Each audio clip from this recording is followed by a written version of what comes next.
Hello viewers, यह video आपके physics के चैप्टर नंबर 1 आवेश एवं विद्युत क्षेत्र के क्रैश कोर्स का सेकंड वीडियो है। और आज की इस वीडियो में हम इस पाठ का सबसे महत्वपूर्ण प्रश्न, किसी विद्युत द्विध्रुव के कारण निरक्षीय स्थिति पर किसी बिंदु पर विद्युत क्षेत्र की तीव्रता आप किस प्रकार से निकाल सकते हैं, उसी को निकालना हम सीखेंगे। तो चलिए स्टार्ट करते हैं। देखिए, माना यह क्या है, आपका विद्युत द्विध्रुव है। इस बिंदु का नाम है ए और इस पॉइंट का नाम है बी। यहाँ पर रखा है आपका माइनस क्यू आवेश और यहाँ पर रखा हुआ है आपका प्लस क्यू आवेश। और इसको इस प्रकार से मिला दिया हमने। और इसके मध्य की जो दूरी है वो कितनी मानते हैं हम, 2a मानते हैं। और इस प्रकार यह क्या बन गया है, एक विद्युत द्विध्रुव। विद्युत ए भी एक विद्युत द्विध्रुव है जिसके बिंदु ए पर माइनस क्यू आवेश और बिंदु बी पर प्लस क्यू आवेश रखा है। और दोनों आवेशों के मध्य की दूरी कितनी है, 2a है। यह इसका क्या है, केंद्र बिंदु है। यह इसका केंद्र है। यदि ए से लेके बी तक की दूरी 2 है तो ए से लेके ओ तक की दूरी कितनी हो जाएगी, a। और ओ से लेके बी तक की भी दूरी कितनी हो जाएगी, a हो जाएगी। ये हो गया आपको विद्युत द्विध्रुव। अब विद्युत द्विध्रुव के कारण निरक्षीय स्थिति। अब निरक्षीय स्थिति क्या होती है, निरक्षीय स्थिति का मतलब है जो कि यहाँ से गुजरती है आपकी, ये होती है आपकी निरक्षीय स्थिति। इसे कहते हैं निरक्षीय स्थिति। ये होती है निरक्षीय स्थिति। तो हमें इस निरक्षीय स्थिति के किसी बिंदु P पर, ये आपका बिंदु P है, इस पर आपको क्या निकालनी है, विद्युत क्षेत्र की तीव्रता निकालनी है, जो कि आज हम सीखने वाले हैं। यदि हम नीचे का ड्रॉ ना भी करें तो चलेगा, लेकिन ऊपर का ड्रॉ करना आवश्यक है। निरक्षीय स्थिति कहा जाता है इन्हें। और इसी के एक बिंदु पर हमें ज्ञात करना है विद्युत क्षेत्र की तीव्रता। तो अब हम ज्ञात करेंगे। इसके लिए हम क्या करेंगे, इस बिंदु A को इस बिंदु P से क्या कर लेंगे, मिला लेंगे विद्युत क्षेत्र की तीव्रता निकालने के लिए। इसी प्रकार इस बिंदु P को इस बिंदु B से मिला लेंगे।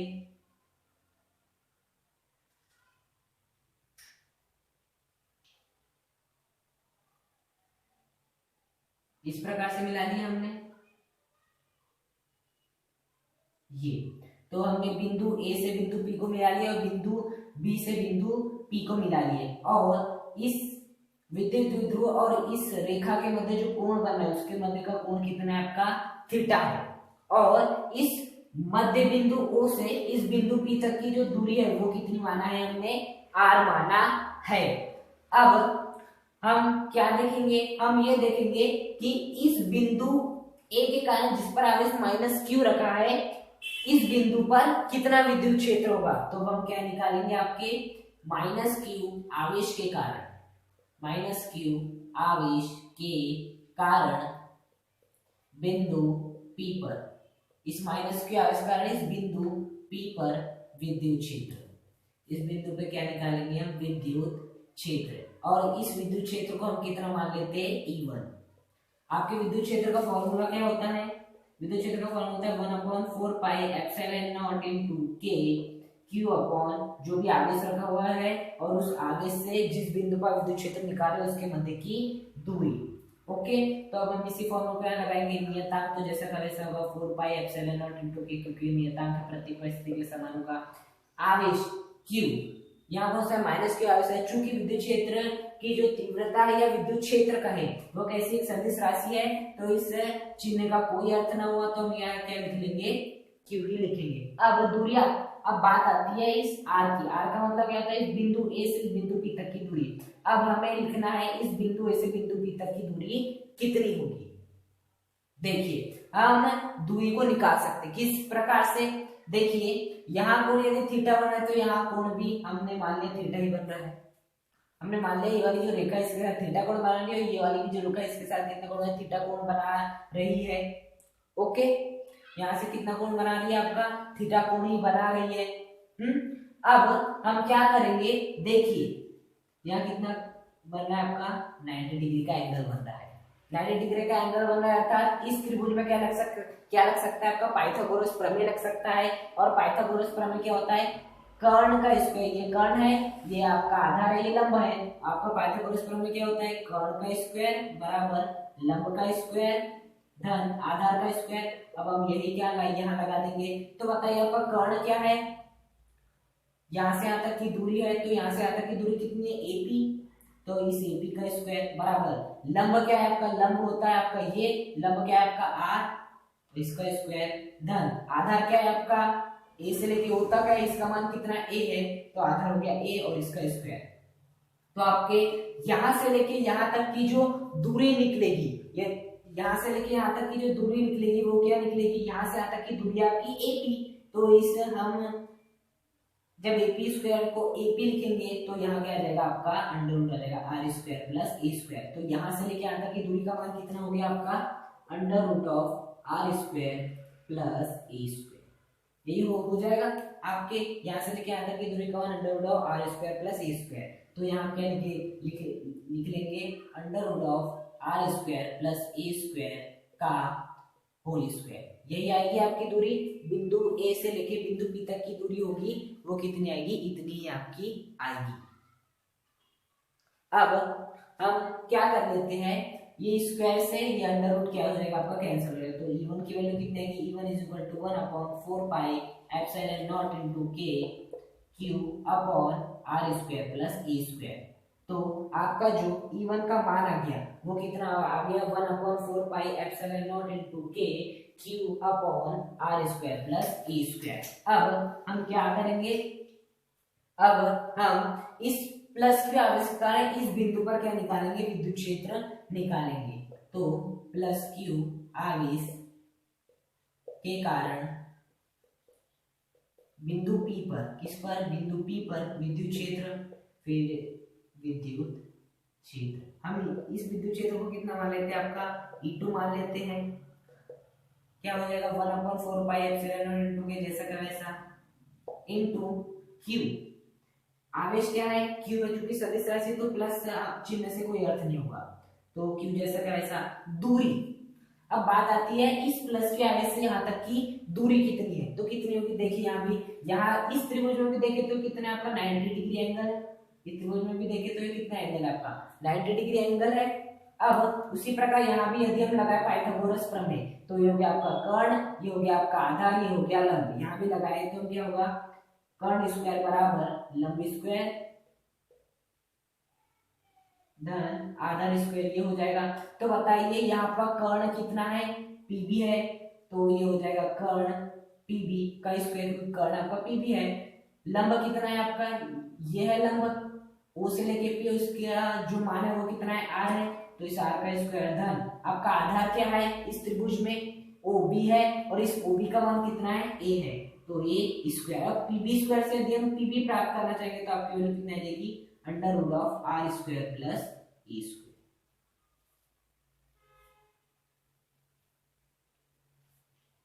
अब हम क्या करेंगे, इस PB क्या है, इस आवेश से इस बिंदु तक की दूरी, तो यहां में वही पूछा था, तो हम ये मान रख देते हैं आपका R square plus A square का होल स्क्वायर। इसे यदि हम सॉल्व करें तो क्या आएगा 1/4 pi epsilon not into K into Q upon R square plus A square, तो ये निकल गया आपका E1 का मान और ये निकल गया आपके A2 का मान। तो यह है आपके E1 और E2 का मान।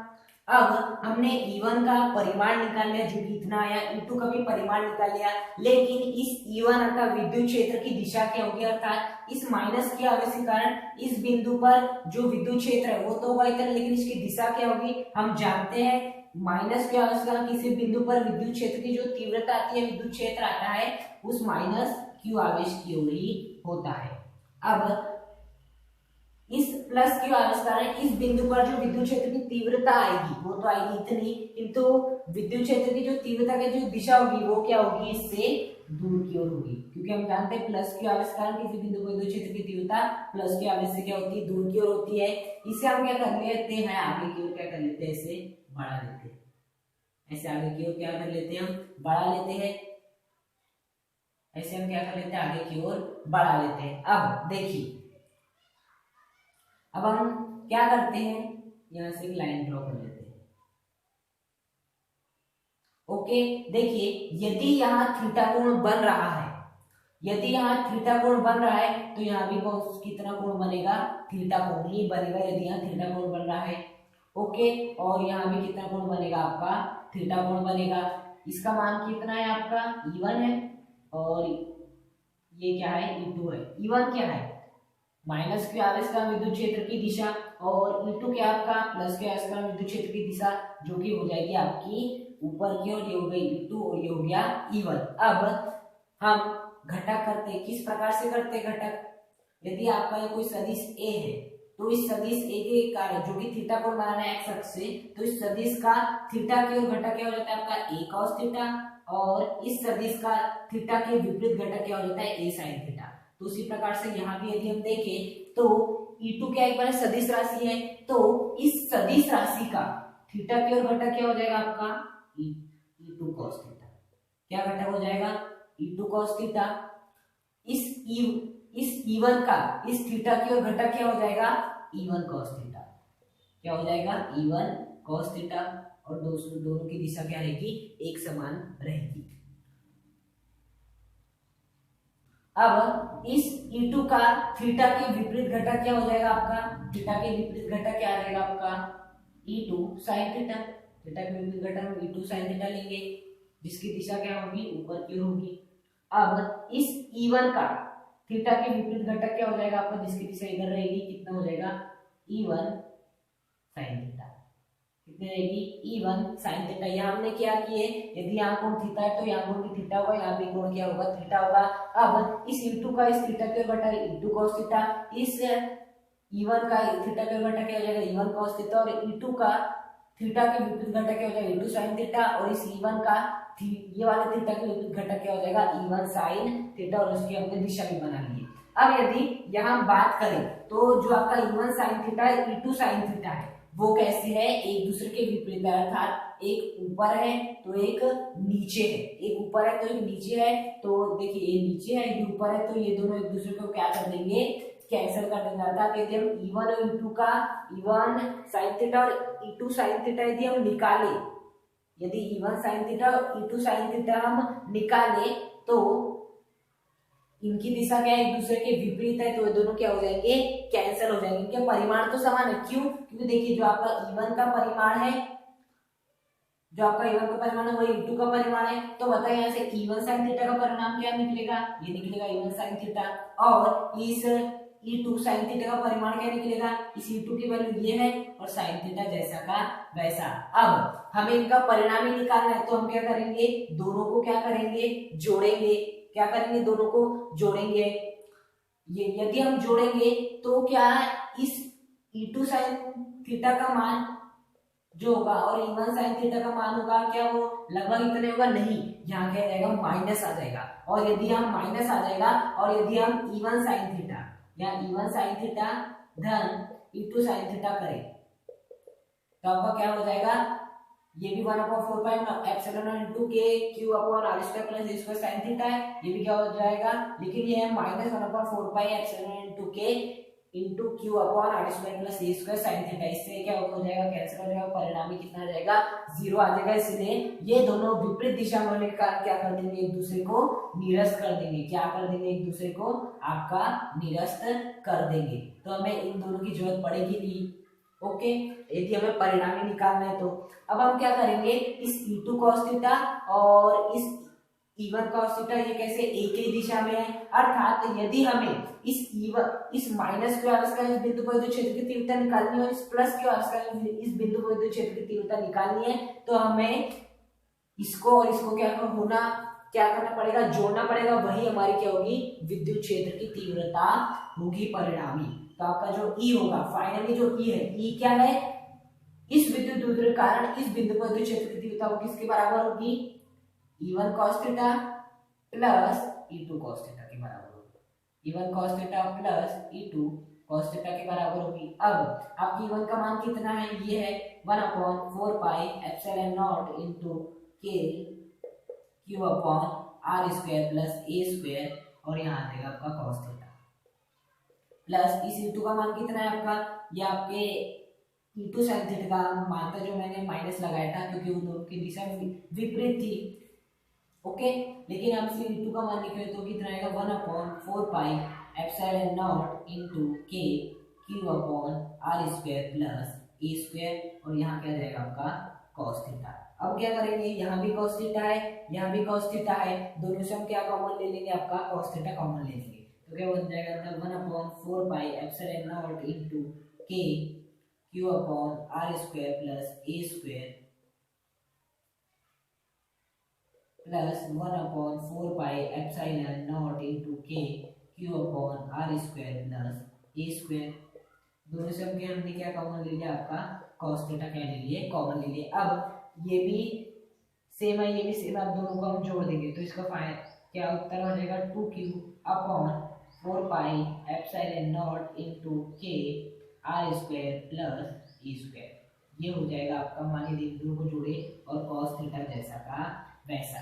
अब हमें निकालना है इस cos थीटा का मान। अब इस cos थीटा का मान किस प्रकार से निकाल सकते हैं, हम जानते हैं cos थीटा बराबर क्या होता है आपका, cos थीटा बराबर होता है आपका आधार बटे कर्ण। तो थीटा भी यही है, थीटा भी यही है, तो दोनों में से कोई भी थीटा ले सकते हैं, तो हम ये वाला लेते हैं थीटा आपका। तो इसकी बात करें तो cos थीटा हो जाएगा आपका आधार क्या हो जाएगा, इसके लिए आपका a, और जो इसका आधार है, यहाँ यदि हम देखिए इस त्रिभुज में यदि cos थीटा लिखेंगे तो आधार क्या है a, और आपका कर्ण होगा a से लेके b तक, और इस कर्ण का हमारा मान कितना है, कुछ देर पहले a square under root of a square into r square था। तो आपका cos थीटा का मान कितना हो गया, a upon under root of a square plus r square. तो इस cos थीटा के स्थान पे हम क्या लिख देते हैं, इस cos थीटा के स्थान पे हम ये लिख लेते हैं, क्या हो जाएगा आपका a upon under root of a square plus r square. ये आ जाएगा आपका किसका मान, e का मान आएगा। इसे हम आगे और सॉल्व करेंगे।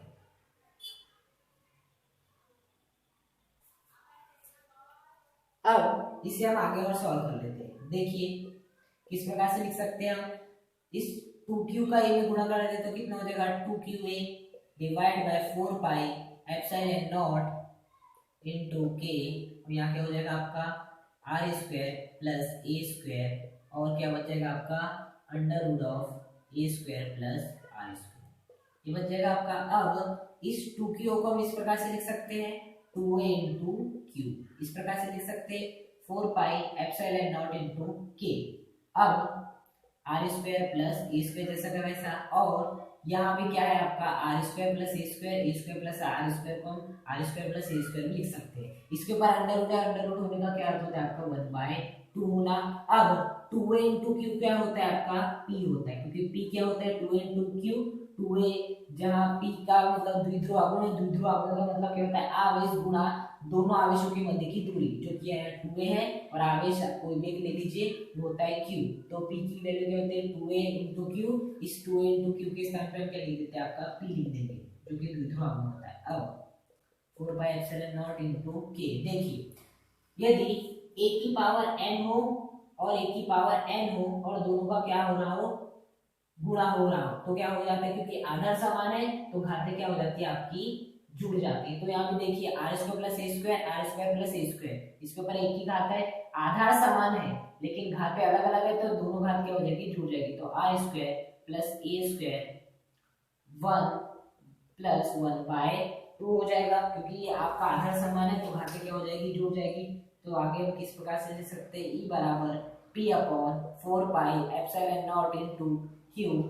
इसे यदि हम सॉल्व करेंगे तो क्या हो जाएगा आपका 1 प्लस 1/2 को सॉल्व करेंगे तो 3/2। ये क्या हो गया आपके e का मान हो गया। अब हम क्या मानेंगे, देखिए जो है आपका यहां से लेके बिंदु O से लेके बिंदु P तक की दूरी कितनी है आपकी r है।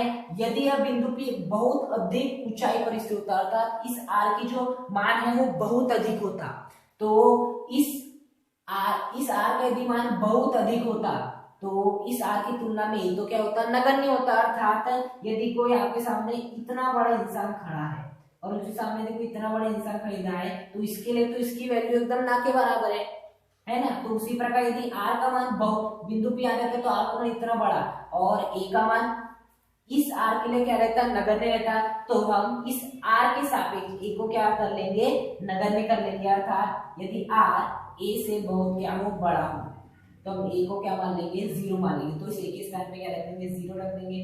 तो आपका क्या हो जाएगा p 4 pi epsilon not into k, यहाँ क्या हो जाएगा r स्क्वायर प्लस जीरो का, इस ए के स्थान पे जीरो रख दिया हमने, इस जीरो का क्या हो जाएगा स्क्वायर 3/2। अब हम क्या करेंगे इसके आगे हम इसको और आगे क्या करेंगे सॉल्व करेंगे। हम परीक्षा के दृष्टि से अत्यंत महत्वपूर्ण है क्वेश्चन।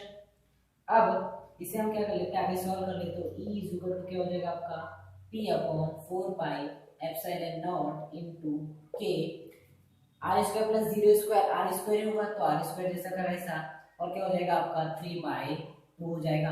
अब यहाँ और एक रूल है, यदि a की पावर n हो और उसके पावर आपकी कितनी हो p/q हो, तो इसका मान कितना होता है। यदि a की पावर n हो उसकी पावर p/q, तो इसका मान होता है n इंटू p/q। तो उसी प्रकार देखिए यहाँ आर स्क्वायर है आपका, a के स्थान पे r है, n के स्थान पे 2 है और p/q के स्थान पे 3/2 है।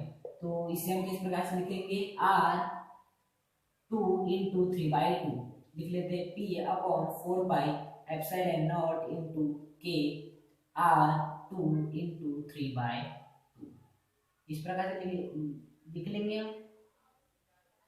अब 2 इंटू 3/2 इस 2 से 2 क्या हो जाएगा कैंसिल हो जाएगा, तो आपका फाइनली ई का मान कितना आ जाएगा p 4 pi epsilon not into k into क्या हो जाएगा आपका r³ हो जाएगा।